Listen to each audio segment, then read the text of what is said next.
The great storm that struck southeast England and northern France in October 1987 left at least 22 people dead. What made the storm so exceptionally damaging, and, as a meteorologist, so exceptionally interesting, is that it was accompanied by a phenomenon we now know as a sting jet.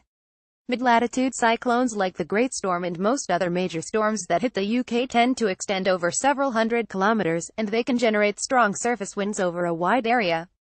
The sting jet, on the other hand, is a narrow current of air within some such cyclones which accelerates as it descends into the lower atmosphere. There it produces potentially the most severe wind damage over a swath usually less than 100 kilometers across. 15 years ago the existence of sting jets was unknown. But since then various scientists, including myself, have studied them and we are beginning to understand them better. This work is important as it is still quite a challenge to factor such small-scale features into weather forecasts, however lethal their effects may be. In search of the sting jet, one could be forgiven for believing that weather science was sufficiently mature that most significant phenomena would already have been identified. So it was exciting to find this new feature, which wasn't just a more severe version of the things we knew about, but, rather, was different in kind and not just in degree. The first step, of course, was to identify that such a phenomenon exists. This came about as a result of an especially detailed analysis of the October 1987 storm which was published in 2004. Important clues pointing to the existence of the new phenomenon were provided by satellite cloud imagery. The strongest winds were seen to emerge at the tip of a hook of cloud curving around the cyclone center, much like a scorpion sting is found at the end of its curved tail. We therefore named it a sting jet. A sting jet formed in the red area above Northern Ireland and during a similar mid-latitude cyclone in January 2012. Areas of cloud are light blue and the dark blue and red shading elsewhere is a measure of the dryness of the air in the lower atmosphere, red driest. Keith Browning, author, provided the wind speed in the sting jet far exceeded the rate of advance of the cloud tip. This indicated that the dry air in the red area could only have come from within this cloud. The cloud was in fact evaporating because of the warming caused by the descent of the sting jet. The amount of warming was, however, mitigated by virtue of some cooling due to evaporation. This cooling was thought to play a role in bringing the sting jet winds down to the surface.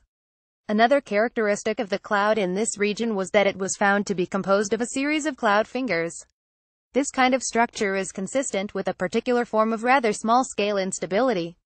It is the resulting small-scale sloping layers of ascending and descending air that give rise to the observed fingers of cloud. These findings triggered a number of studies that confirmed that sting jets do descend as they accelerate and that the suspected small-scale dynamical instability does indeed exist, not only as it probably did in the October 87 storm but also in other damaging wind storms that have been investigated since. Other researchers found that flows resembling sting jets could be created by air descending into a region of stronger pressure gradient as it travels around the cyclone center. The resulting dynamical forces occur on a larger scale, and hence are better known. These researchers suggest that sting jets might thus be generated without needing either evaporative cooling or the smaller-scale dynamical instability.